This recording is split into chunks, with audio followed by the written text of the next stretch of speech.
it going, everyone? Welcome back to another Driven to podcast in the What Drives You series. Now, I say this every time, and I can't help myself. We have a very special guest on today. His name is Mike Dominic. Everyone, welcome Mike Dominic. Hi, everyone. So him and I actually barely know each other. We met at a open house. It was the Lowered Lifestyle and Attacking the Clock Racing open house, about a month ago at this point? Yeah. And he pulled up in his McLaren, gorgeous car, super approachable guy. We had a good conversation, and long story short, I said, hey, I'd love to have you on the podcast, and here we are. Let's get right into it in the sense of start from your childhood, where you were born and raised, and what that childhood looked like. So as a child, I was born in Boynton Beach, Florida. My parents were actually on vacation in the area. And then when I was a toddler till I was 5, I lived in Greenville, South Carolina, where my dad was actually getting his chiropractic degree. I remember that because I went to the graduation for it. And then after that, we moved down to Coral Springs, which is like the suburb of Fort Lauderdale. I grew up there, and then, when I was a teenager, my parents had divorced, and so I actually ended up moving up to Leesburg, Florida with my dad, which was a good opportunity in the sense of I was a teenager. It was a lot less competitive to get like a job, and I really wanted a job, so I was able to go be a bag boy at Winn-Dixie and, go to school and still do what I needed to do, and yeah, that was my childhood. Okay, so Winn-Dixie, humble beginnings. Oh, yeah. It was the Winn-Dixie I worked in was in the ghetto, which I didn't really know, but I understood after like the first week because in the first week, there was a lady who had Grand Theft Auto. They robbed her in the parking lot. Oh, wow. And when they tried to steal the car, they crashed it into one of those like pole things where you put the car like a concrete block, and then a chase ensued, and they had a helicopter. This is literally like my second day on the job, and the manager chased the guy into a field, and this lady was like run over by her own car. And then probably 2 days after that, some like babies came in that were like 2-3 years old, and they were stealing food from the the refrigerator aisle, and basically the mom was like in a house doing crack cocaine. So yeah, that was my first week at Winn-Dixie. And now, when you were growing up, what did your parents do job-wise? So, my dad actually, when my parents divorced when I was like 6. Okay. So my dad went back to med school. He actually still maintained his chiropractic license, which was a unique thing for him. It was a tool or a weapon, if anything. And my mom is actually, she's of Puerto Rican descent. She's a first generation immigrant, first of her family to go to college, and she ended up going to Cornell. Oh, wow. Yeah. So good for her. Yes. Good job, Mom. Yeah, so she's still to this day actually works. She is a CFO for an insurance company down in Miami, and she could retire anytime, but she says she's doing it for the grandbabies. So I just say, okay, Mom, cool, do what you got to do. Very nice. Okay, and so then what were your high school years like going into that? High school was cool. I played sports. I always played sports. I had in South Florida, there's a lot of kids in my neighborhood, so we always played baseball, basketball, and football. Football is primarily my thing from the time I was in middle school, so I actually played high school football. I was going through like weird growth spurts, so like when I was 14, I was bigger than everyone. I was like the height I am now, so they made me like a linebacker, which wasn't really a good fit for me. Then everyone kind of caught up to me, so I became a corner. Okay. / safety. I'm more a corner than anything. And I was a good fit there. Linebacker is a very tough position. Like it's really like the brain of the defense because you're kind of watching everything. And I was more of a stay here, do this kind of guy. So yeah, I played sports. And when I moved up here, they didn't really have a football team per se at the school I went to. So we would play, but like at that point I was more focused on like just getting a job and hanging out with my friends. Because one thing when I moved up here, I was the youngest of my friends, so I had one friend who went to UCF and one friend who went to UF. So what I could do when I wasn't working is visit them on the weekends and hang out with my cool college friends. So got to do that. Nice. Okay, and so at that age, were you set on a path you wanted to take career-wise? Did you have life figured out already? Did you figure out what you wanted to do? Definitely not. Okay. I would say things can affect you more than others. And for me, I would say something that affected me, which is for some of you watching you were probably only alive when this happened. I was a senior in high school when September 11th happened.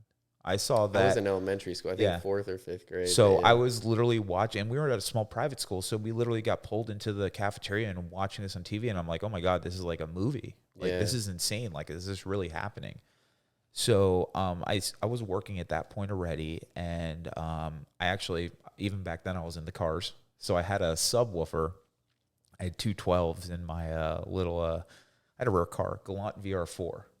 Mitsubishi Galant VR4. Oh, yeah. Yeah, so it's got the 4G63 all-wheel drive. So that was my hand-me-down, which had a lot of issues, but I still love the car. But I had some subs in the trunk, and a recruiter came up to me and accused me of stealing my own amps, which is just a ploy to get me to go talk to him. So I did.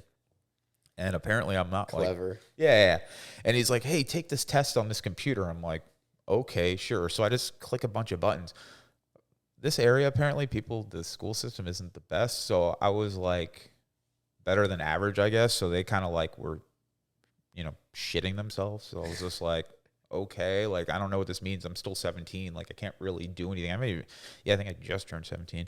They're like, oh, well, we'll talk to your parents and all that. And, and at the time though, I thought of, because I still was athletic and I still played sports, I thought maybe potentially walking on somewhere, or at least trying to get in either. I don't think I had a shot at UF, but like UCF was more obtainable at the time. But that didn't really come to be. So when I graduated, I thought, well, I could do the military thing because I don't necessarily know what I want to do yet. So that's kind of where I was at with that. And my dad was 50-50 on it. He's like, if you don't want to go to college or aren't ready yet, military is a great option. See the world, figure out what you're doing. And so prior to that encounter, you had never thought about potentially going that route? No, I just saw the commercials on TV about Marines, and I'm like, chessboards, dragon slayers. I'm like, okay, whatever. Like, I never, the path of the military never crossed my mind. Yeah. Like, I just saw the commercial as you kind of just in one ear, out the other. So, I mean, I knew what it was, but I didn't think it was an option for me. Isn't that crazy? I always find how, like, in life, literally one instance being in one place at a specific time can change the whole trajectory or path, right? If this guy had never came up to you and approached you because of your car, you would have never joined the military. So, or odds are you probably wouldn't have joined the military. I don't know what would have happened. I think it was the right choice, though. It was definitely. So how long did you serve then? Yep, I did 4 years. I was in 1st Marine Division, 1st Light Armored Reconnaissance Battalion. I did 2 deployments. One was a straight tour over to Iraq via plane. I was there for the initial invasion, which I think we're coming up actually on the 20-year anniversary of that. I think it's either tomorrow or today. It's like March 13th.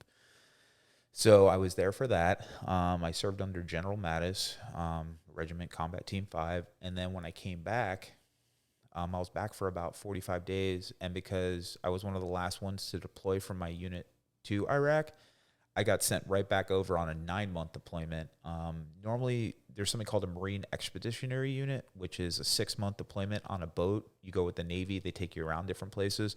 Well, because the war had happened, they changed kind of the format of this, and they called it the Expeditionary Strike Group. And we were like the first one, so it was like a MEU pumped up on steroids, like more ships, more submarines, like a show of force, as they said. Okay. So our deployment ended up being 9 months long, and we ended up going to like 4 continents. So, wow. Yeah, I'm not just like complaining about that because it was pretty cool. I got to go to a bunch of places. A lot of people, you can't even get into as a civilian. So it's, interesting from that standpoint. And you get to see the world in different cultures. So it definitely opened my eyes to what's beyond our backyard. Did you ever get injured?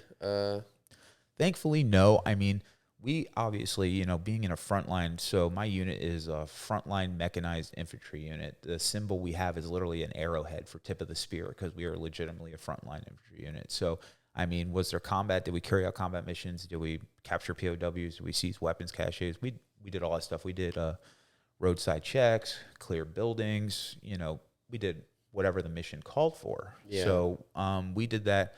No one on my team got injured, but there were people with us or attached to us who did get hurt. So I think, though, for my unit, it was a testament to who was in command and how well we worked together. Because a lot of us, some of the people I went on my second deployment with, they were actually in Afghanistan when September 11th happened. They were in Australia at a club drinking. Then 2 weeks later, they're getting flown into Afghanistan. So they had kind of already been there and understood it. So I had some, as I say, heavy hitters with me at that point. So we operated really well.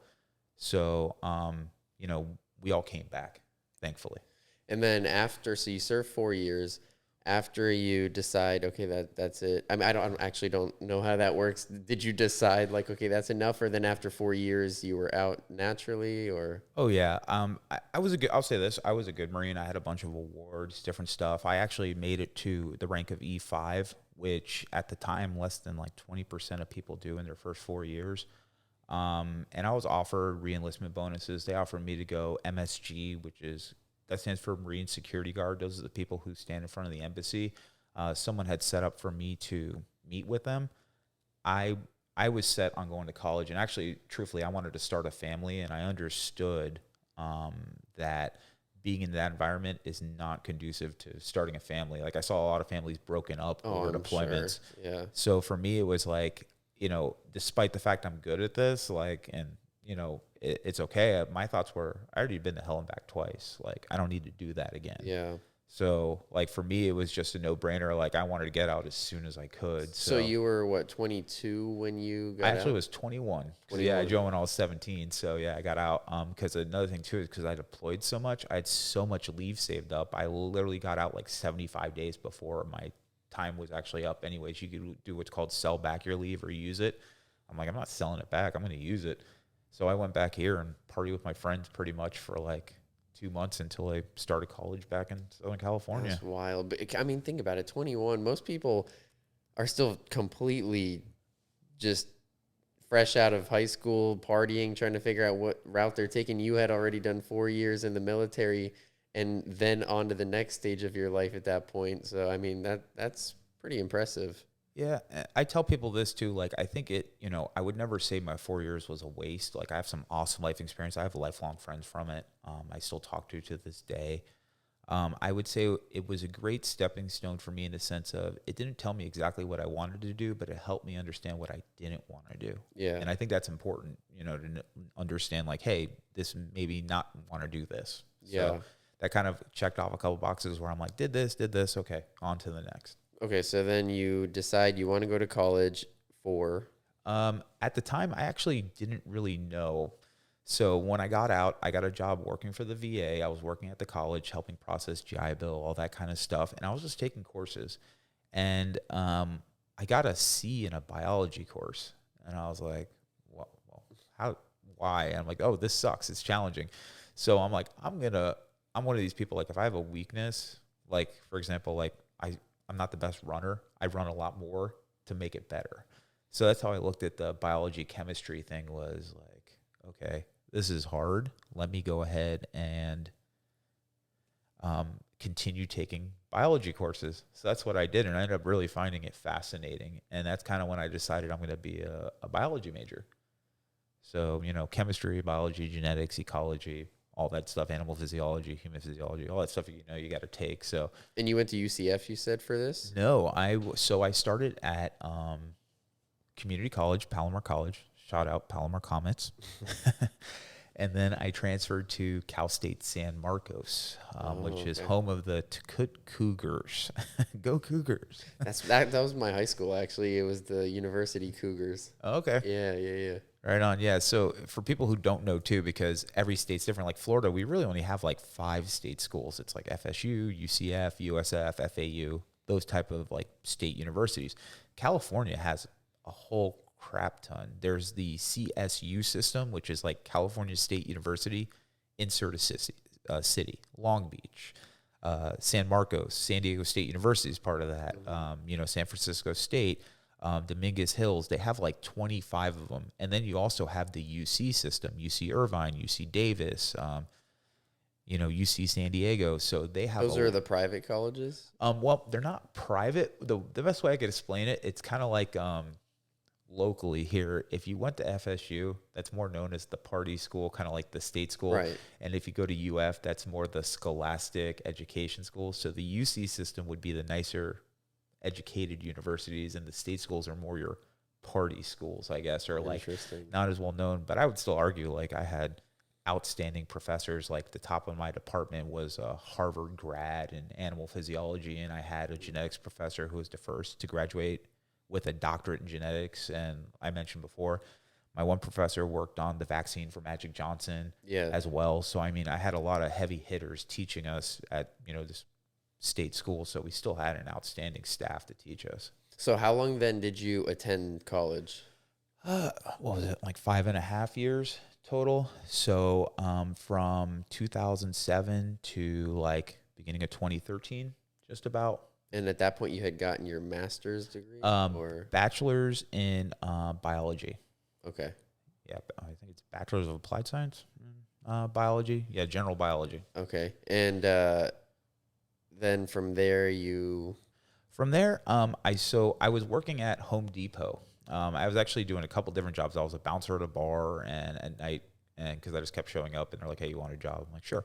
So I was doing that, and then I was working at Home Depot as a cashier / like front end supervisor, and then or head cashier rather. And then I had an opportunity to work at like a lab after I graduated, but the pay wasn't that great, and I could actually work at Home Depot as much as I wanted because they always had people calling out.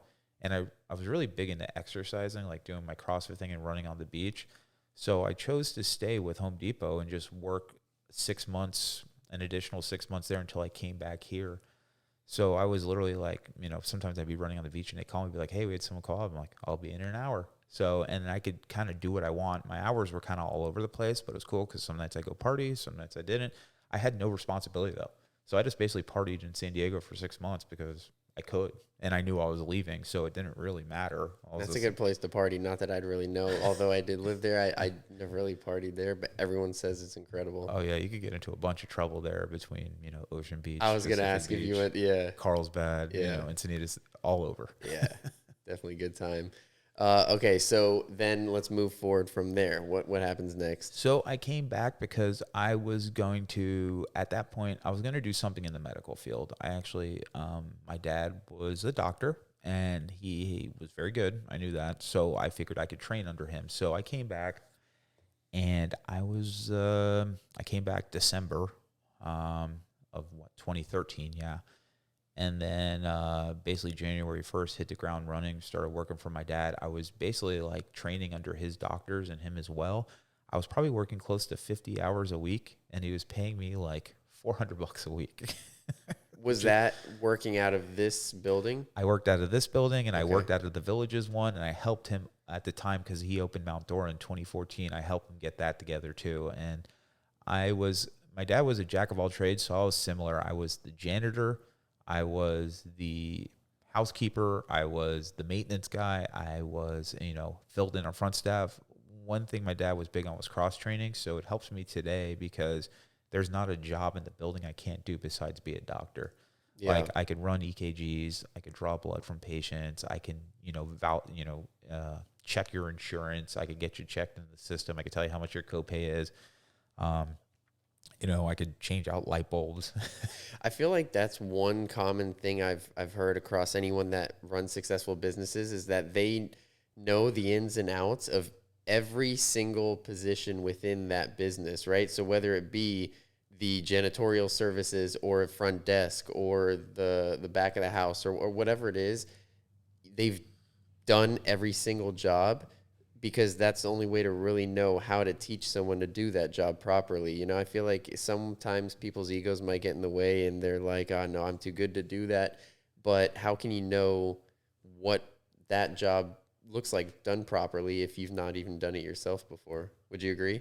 Oh, yeah. Yeah. Absolutely. And I do it for a couple of reasons, too, I would say. Like, one is I like to save money where I can. So if I don't have to spend $150 or $200 to have some guy replace a ballast because a light fixture goes out and I can do it myself, right? I'd rather do it. Sometimes, I still call people in because I just can't be everywhere.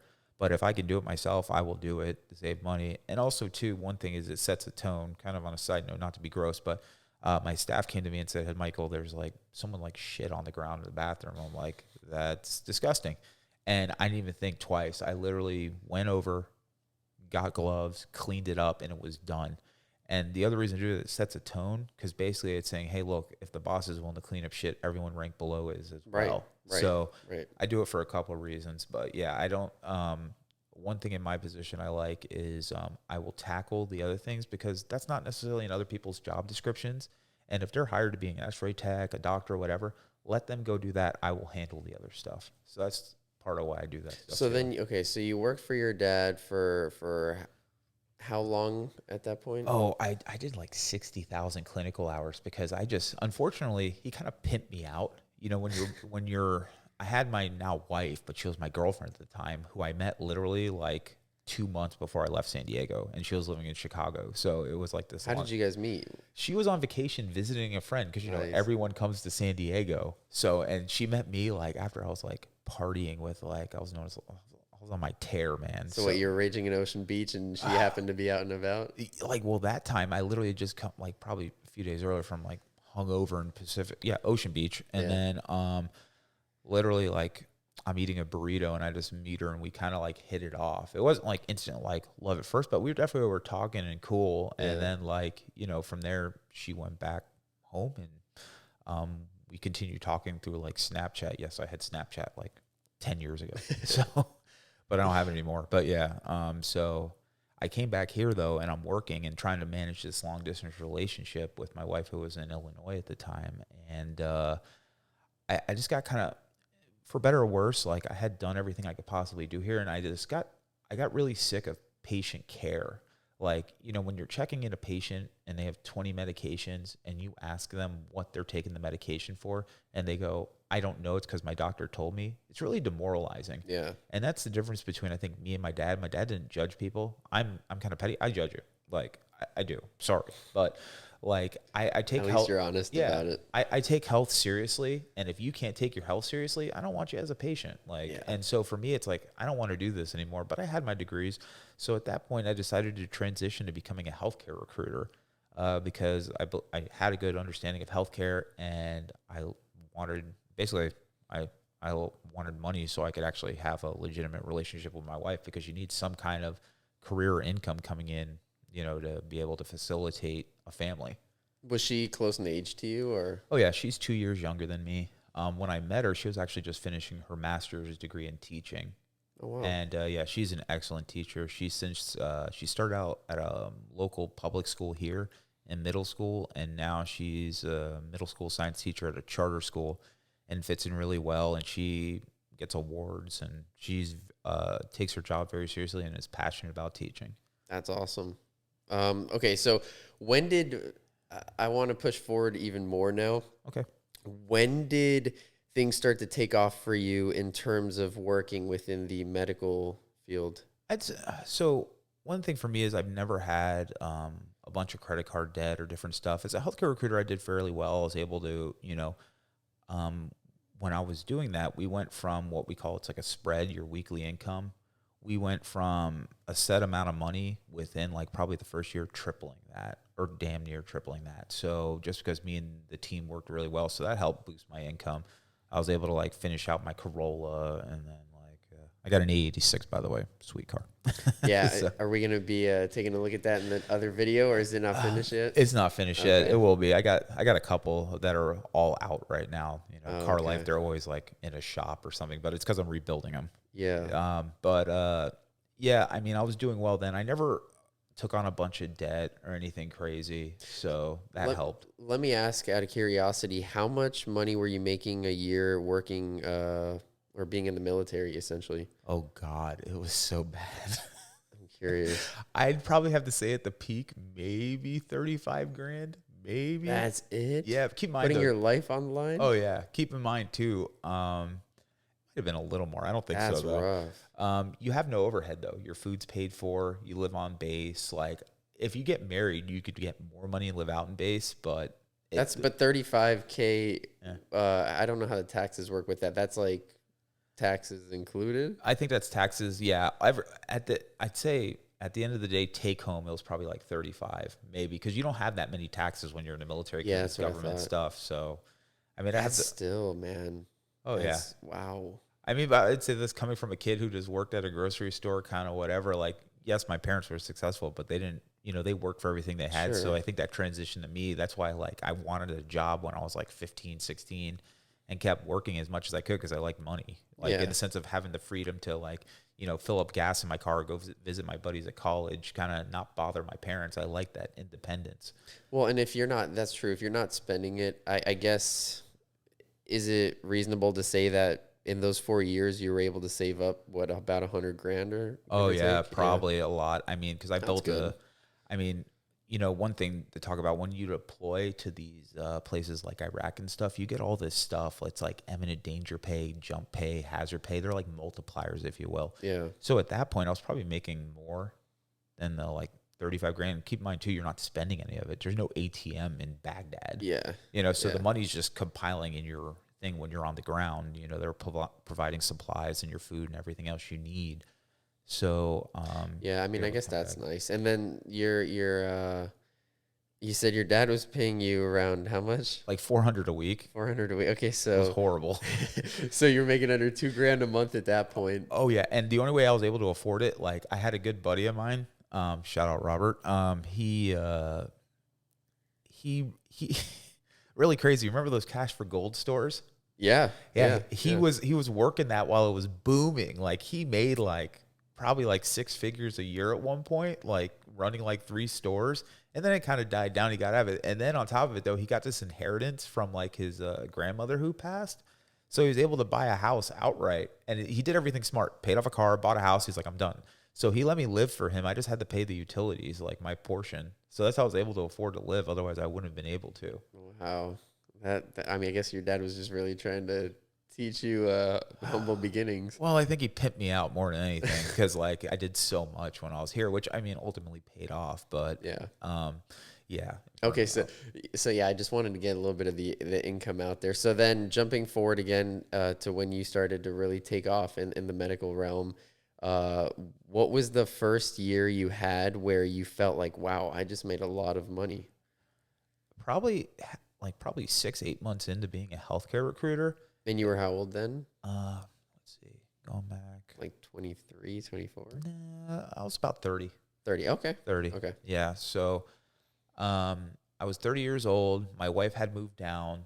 We're living together at this point, probably like a few months into our house that we had. She was, although my wife was a teacher, she was actually a head bartender for like Buffalo Wild Wings and like a manager. So she was making quite good money then, but she decided she wanted to go back to teaching because that's what she went to school for.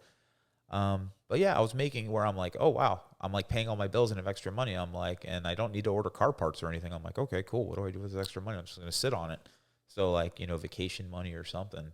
Did So you at that point start investing at all into like stocks or anything else? so I'll say this. I've always, my dad was very I would say frugal is the least insulting way to say it, but fiscally responsible, absolutely. So for myself, when I was in the military, I actually started an IRA when I was 20 years old, That's and I've great. had it ever since. It's not much. I put in $100 a month, and I have other IRAs now and stuff, but I still have that one, and it's exponentially grown. Yeah. Like you don't have to do anything with it. So one thing I would tell anyone out there listening about saving money. You never hear people complain about saving money. It's always the other way around. So if you have the ability to save money, it's worth it.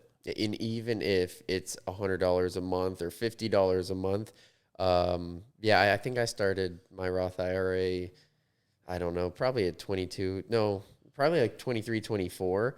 But I do wish I had known about that, even a few years before, because over time it really does add up, and it's never too early to start saving. And like we are just saying, if it's even very little, by the time you're 40, 50 years old, you're going to look at that and be like, wow, that's what $50 a month looks like, Yeah, you won't regret it. Yeah, Say that. exactly. Do you do that through Charles Schwab or Fidelity or? So I got a buddy who I knew from skating back in the day.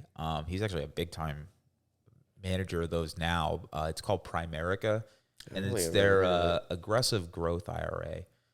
Because you're younger, it justifies like going for these more aggressive accounts, which sometimes they would say stay away from. But it's got a portfolio and stuff. I get sent stuff through the mail and all that, and I check it every so often. It's one of those things like you don't touch till you're older, anyways.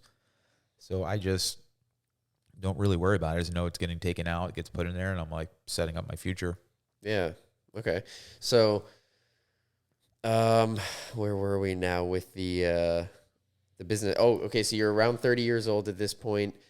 Do you still just have this one location you're running with your dad, or are you guys opening up other locations? So I had left to go be a healthcare recruiter after I basically helped my dad, like 2014 time, help him set up his Mount Dora location. He had it up and running. He had full staff, and I'm like, hey, I'm gonna go do this healthcare recruiter thing because I just don't want to, do medicine anymore. I'm like, kind of like, I don't see myself going to school. Truth be told, I could have probably gone back. Yeah, I could have probably gone to medical school.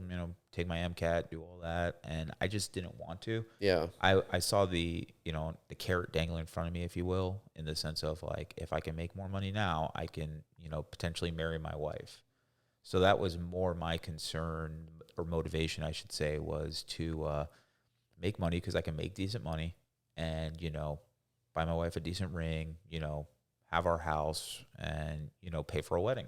Yeah. And at this point, you said 30, 31. Um, the income at that point was probably what, six figures a year, roughly, give or take. Just short of that. Yeah. Yeah. I Yeah. wasn't quite at six figures, but I mean, I was getting closer to that. Yeah. So, and money has never been a driving factor for me. It's nice to have money to do the things you want to do, but I always have lived within my limits of whatever that is. Yeah. So whether it was, 25 grand or, 250 grand, you live well within that range. You should, Yeah. not taking out on a bunch of credit cards and crazy stuff like that. And that, I think that's great for people to hear too, because it goes to show that, you had a slow and steady climb to success, and you don't have to live in poverty or struggle and be broke when you're making, 30, 40, 50,000 a year if you know how to manage your money. I think that's the biggest thing that people always have a misconception of is like, this guy is making 300 grand a year. Man, he must be living the best life ever. This guy's making 60 grand a year. You must be struggling. But there's many times where people that are making a lot of money do not know how to manage their money, and they end up being in a lot more debt and struggling compared to the other people. Although from the outside it might not look like it. You could live a good quality life if you just know how to manage. And I could actually speak to that. Absolutely true. Personal story for me. I have won't say any names, but I have a provider or a doctor. He is the highest paid doctor on my staff, and he struggles. Like I have a person who makes 1/5 of what he makes and does just fine because they live within their means. Correct. Kind of like you're talking to the guy who will make 50 grand. Like, yeah, you probably shouldn't take out a 27% interest loan on a Hellcat.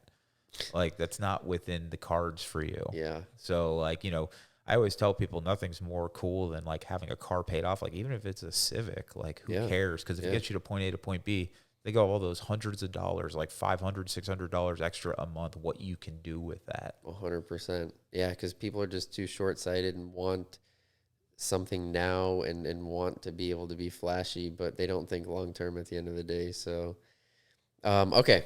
So then let's keep pushing forward even more. At this point, you're 30 years old. You got married at what age? 31. 31. Okay, so now you're happily married. You're in a good position working for your father's. I guess we should probably also clarify what exactly it is in the medical realm that you guys do. Is it beauty and aesthetics work essentially? Well, that's more recently. Okay. So our business name is Lake Regional Urgent Care. We were actually the first urgent care founded in Lake County 20 years ago this month. And we're critical / urgent care. And we treat anything from chest pains to broken bones to upper respiratory infections or even urinary tract infections. Oh, okay. So yeah, I was totally off coming in here. I thought this was more like beauty procedures in terms of Botox and like. Well, we have that arm as well too Okay. in here, but we never formally opened it. We opened it, but we never actually advertised it as much as we should have. So we still do those things, but we're, leaps and bounds over the urgent care side is, takes Got over it. everything. Yeah. Got it. Okay. And okay, so then at this stage, you now are running one of these clinics on your own at 30 years old, or No, how? so I had left when I was like 29 to go work as a healthcare recruiter. So I'm completely void of this at this Oh, point. okay, Yeah. okay, okay, So okay. I'm a healthcare recruiter. And so I do that for about 2, 3 years. And then basically, as I mentioned, we basically tripled the profits. Our team there, like the branch manager, everything. She had left because she was getting promoted too. So she went to Atlanta. And I was working with my team, and we were doing it, but we were getting pressure from my regional manager, basically saying like recruit more, and we're like, dude, we maxed out the territory. There's nothing else to do.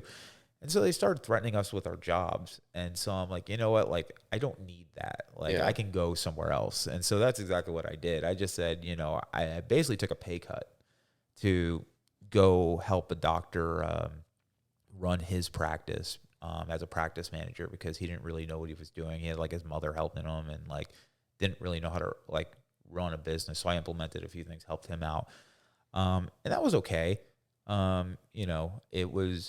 It became a little more stressful when I had twins, Oh, okay. because like when I took a pay cut at that point, I was just like, well, I'm taking a pay cut, but I'm not getting harassed every day and I'm getting to help someone. And like, and again, same thing, whether it was billing, doing allergy procedures or running the front of the house, answering phones, assisting a doctor, mixing, you know, uh, injections, whatever it was, I was able to do again because kind of that's what I do. So I was doing that and yeah, had my twins. It was super stressful.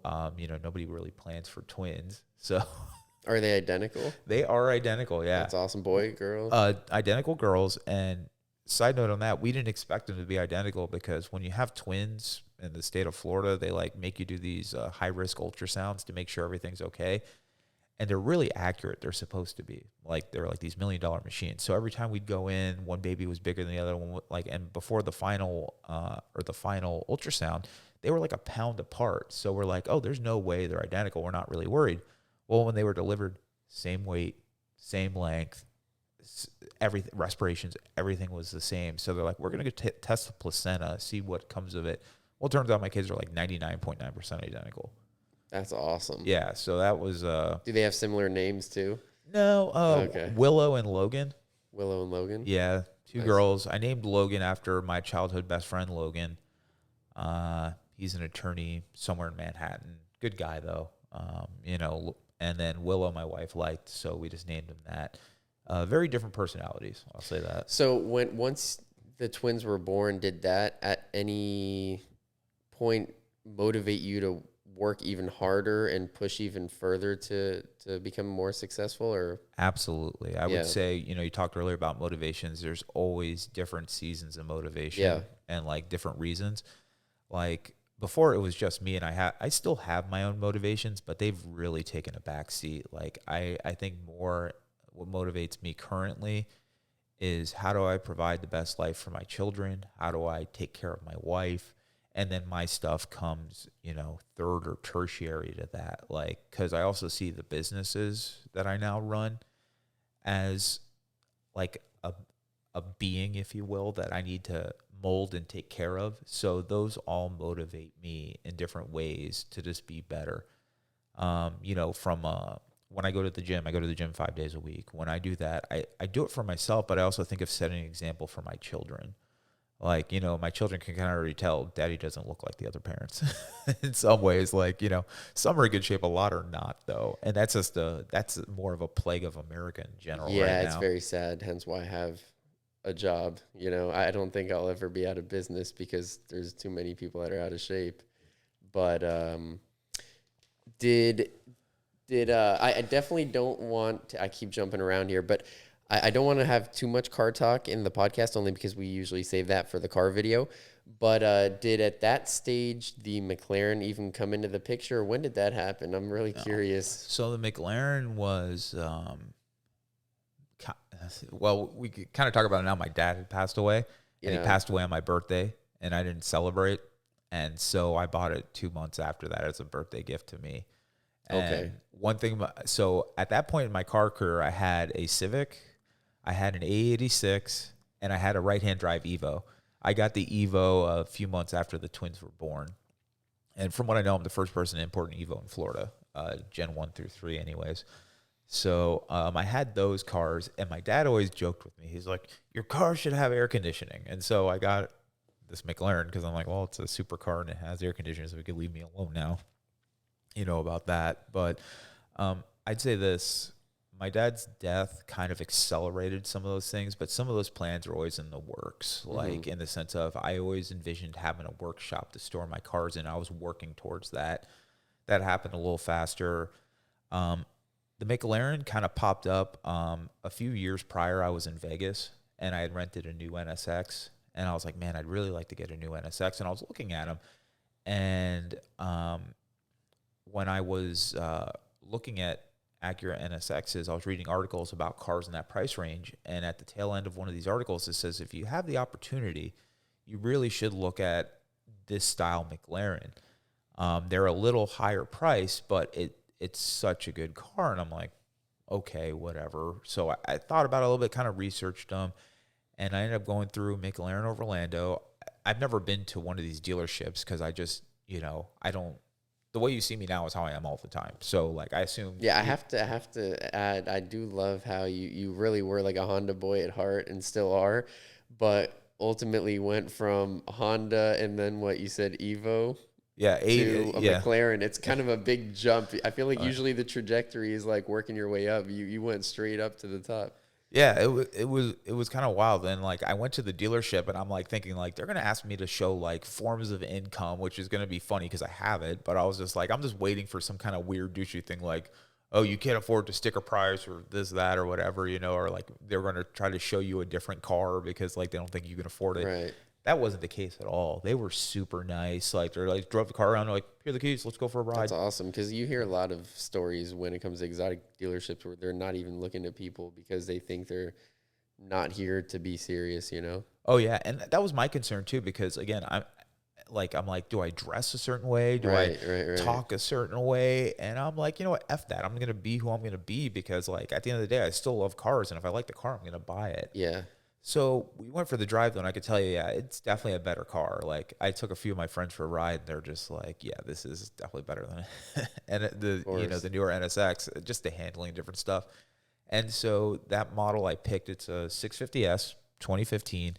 It had the second lowest mileage. There was one that had like 300 miles on it, but they wanted like insane amount. This one had less than 7 when I got it. And so I was just like, and it drove nice. And added bonus, I guess, for some people, I'm not a huge convertible person. It's a hardtop Spider. It's very nice though. At first I didn't realize it was a Spider, but I've learned to like it. My wife appreciates it. So And see, I'm personally not a huge fan of convertibles, but a hardtop always gets a pass with me. I feel like hardtop convertibles, regardless of what car, they definitely still look good. I just can't do soft tops. oh yeah, I I'm don't with you know. there. I feel like it ruins the car. Yeah, the car is gorgeous. I can't wait till we hop in and take it for a drive. It's rad. So you were how old then when you bought that McLaren? I was 36. 36. And I'm 38 now. Yeah. 38 now. Okay, so you've owned it 2 years. Yep. So you're 36. You buy the McLaren. At this point, you have 2 locations or 3 locations open already? I have this one we were temporarily closed because of COVID and stuff, and I wasn't even authorized through the state to run it, so we weren't open yet with this one, but I had the 2 up and going, which in the middle of, that going with COVID, it was pretty wild because we were at one point rivaling what the local hospitals were doing. Like if they were seeing 90 COVID patients, we were seeing 70. Like, and keep in mind their staff is much larger than ours. Like as a company, we have about 22 employees. We service 25,000 patients a year. Wow. I always say we're small but mighty. Yeah, that's wild. And I'm always looking to hire more. That being said, if you're an RN, LPN, BMO, or otherwise known as X-ray tech, call me. There you go. I'll leave the link for his website. Yeah, please. Yeah, that's awesome. So, I mean, the fact that 22 people can handle that many patients is pretty spectacular, I'd say.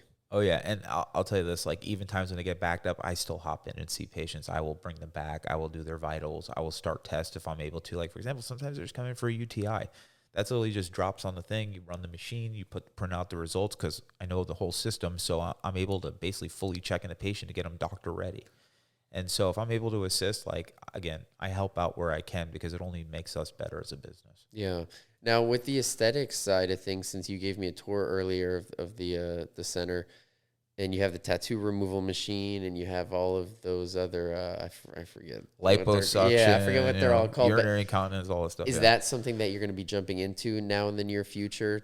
Oh yeah, definitely. Like I it's still always a work in progress with some of this stuff. Like some people just want to run in and do a bunch of stuff, which is fine, but there's the safety aspect of it as well, and Right. just making sure we're billing correctly, doing what we need to do, have the adequate staff. Yeah. There's a lot of rules. Like for example, with the lasers, every single one of them you have to have an MD, at least in the building, if not operating them. So it's finding someone, because a lot of these doctors, they just want they want to either buy your machines or not really pay you to use them. And so I'm like, I'm not really all about that. But we're working out a system. It's going to be more like an equipment company where I basically have a rental room rate and I charge a percentage because, basically what we'd be doing is funneling in patients from the urgent care side who want to do this stuff. It's not a lot, but there's definitely a small percentage and some people who don't even go to the urgent care that like this stuff. Yeah. So we definitely, if it's something we can offer and we can do, we're absolutely going to do it. And so what is your end goal now in terms of either revenue or scaling the business? I mean, are you trying to then just keep pushing, opening more centers and hiring more employees and trying to just grow as big as possible? Or is that not even something you care to do? I don't look at it that way. I would say this, like, so with me owning the business the way I do now, it's definitely a build back and we're building back like to be better, but it's a lot different now than from when we first opened. The market is absolutely saturated. Like literally 10 minutes either way, there's like an urgent care. They're not really good, but I mean, they're there, so it's different now than it was before. So I wouldn't say it's like my goal now is to let people know of all the services we offer more than anything, just have more weapons to the armory, if you will. Yeah. Like, we're doing hormone replacement therapy. We've been doing that since we opened 20 years. We do a lot of law enforcement different stuff. I have commercials coming out. I'm working with some people who do some media stuff for me to push that more to let people know, because there's definitely a use for that. And I'll say this, like, it's not always just about looking jacked. A lot of people just can't get erections, so they need testosterone. That's like a majority of it. Yeah. You wouldn't know that, but that's kind of the reality of it sometimes. Yeah. So, we do it for guys and girls too. So we got that going, and we do a lot of PRP injections. We do a lot of different services. So I want those to pump up more because we're capable of handling that. And most places aren't offering those services. Do you find that keeping those services within the urgent care makes more sense, or would it make more sense to have a separate building for that? So I'll say this, I would love if they all came here, because I definitely believe the people who are into the hormone replacement therapy are definitely into aesthetics. Mm-hmm. There's a niche for that. But you also have to take what I call the McDonald's approach. And what that is let's say 5 minutes from your house is a McDonald's. But 20 minutes from your house is a really nice organic restaurant where they cook the food. They actually have recipes. People make it, and it's healthy. Most people will still go to McDonald's because it's closer. So that's kind of the thought I have with going to the urgent care. They're familiar with the urgent care. They know it there. My staff's able to do it there. So they will go there because also it's kind of like a one-stop shop. I was just about to say that. Yeah, you could kind of get everything there. So, I mean, the nice thing with the offices is whatever procedure you do in one, you could basically do in the other. So it is interchangeable like that. Yeah. But what I find with people is they just like to go where they're comfortable.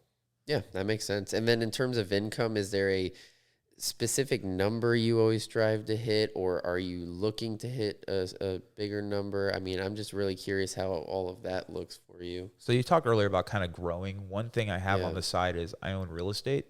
So I have 7 rentals. Okay. One of my rentals is an Airbnb. It's on the beach. It pretty much outpaces all my other local rentals I have where families are just living in them. So Do you manage that, or you have someone else that manages that for you? it's kind of a hybrid. So I have someone who manages the scheduling part of it, Okay. where they put it onto like 8 different websites, and they have a program. So if someone books it on one, it takes it off the other. So they handle the booking side of it, but I handle everything else. Okay. It's about 2 hours away from here. It's in Cape Canaveral. So I go out there once a month, inspect it. It's self-run, though. I have a cleaning crew. I have a cleaning closet. I will refill supplies. I'll even send them to the cleaning crew through like Amazon. Like I do a lot with the place. Like it's a nice like luxury condominium on the beach. So basically like I put out little toiletries for them. Was always constantly upgrading the furniture. Like I just put a new leather couch downstairs. Like I pull money from it when I need to, but I really try not to touch it. And kind of same with the rentals. I don't really try to touch as much as that, but I definitely am into growing that because there's always a need for realty and rentals. And this area is still somewhat cheap compared to others. So I could buy a house relatively cheaper than any other area and basically keep it rented out. Like most of my renters, I've had them for years, which is kind of unheard of. And I don't really raise the price on them or anything. Like, give an example. Most of the rentals I have can probably be charged at least $2,000. I don't. 2 of them, they pay me $1,800. The other ones I'm charging like $1,500. So I know, nice landlord. Yeah, I know I'm potentially losing money, but my thought is I'd rather keep the renters happy, make the money I'm making, and just keep growing that way. So did you inherit these properties, or were these rentals that you started building up over the years of working for your dad? So the local ones I inherited. Okay. The beach one was mine, Okay. and I really wanted to do the Airbnb thing, which is right. Proven to be right. Yeah. I would like to do more of those, but there's a thing with like market saturation with those, like, and then also depending on where you buy, homeowners association, things like that really affect what they call the short-term rental market. So I'm a little hesitant there. But yeah, the other ones I've inherited from my dad, which is awesome. Yeah, that's great. You know, and he was smart for doing that too. I mean, real estate's king. Anyone I talk to on this podcast is somewhat involved in real estate. Oh yeah, and my dad's philosophy is insane, but it works. So like what he does, or he did, is he'd buy like these big houses, then he'd sell them because he think the market was going to burst. Then he literally wouldn't put it in a stock, wouldn't do anything. He'd just sit on it for like 5 years, and then On wait the cash. and just wait for the market to tank, and then buy like 3 to 4 houses with what he had sitting there. So like he goes to the bank and be like, "Hey, I'll give you this much," and kind of like sometimes they tell him no, but he kept coming back, or like would say, "Hey, I see you still haven't sold it. You still thinking about?" I'm shocked he managed to time it properly. He just knew, like that's, it's hard to say, like because I'm just talking to you on a podcast, and if I had people that are corroborated. I've worked with a lot of doctors. I've worked with a lot of class people. Anyone who's met my father would tell you he was one of the smartest people ever. And I happen to agree. I would purposely look on Google or things to prove him wrong, and I couldn't. The guy just knew. Like, he's one of these people, he could open a book and absorb what he read. Like, I've never seen anything like it. So, yeah. He sounded like a good guy. It was cool. Like, I learned a lot of good traits from him. Just things like that. Like, because he'd be like, I remember before he passed, I'm like, "So you sold this house. What are you going to do?" And I kind of said to him, like, "Let me guess, you're going to sit on it for 5 years, wait, and then buy like 5 more." He's like, "You know it." Awesome. I was just like, okay. Like, I mean, it worked for him, so he was like, "Well, might as well keep it going, right?" Oh yeah, absolutely. So the end goal now at this point, obviously you're established, you're doing well. You do not, just to clarify, you do not have a set number of for income or revenue in mind that you're trying to achieve. You don't really get motivated by that. No, I'll tell you this. So within my company, like the urgent care setting, I'm like the 7th from the top paid employee. Like all my doctors and even one of my nurses makes more than me. I don't need to draw money from that. I take the approach of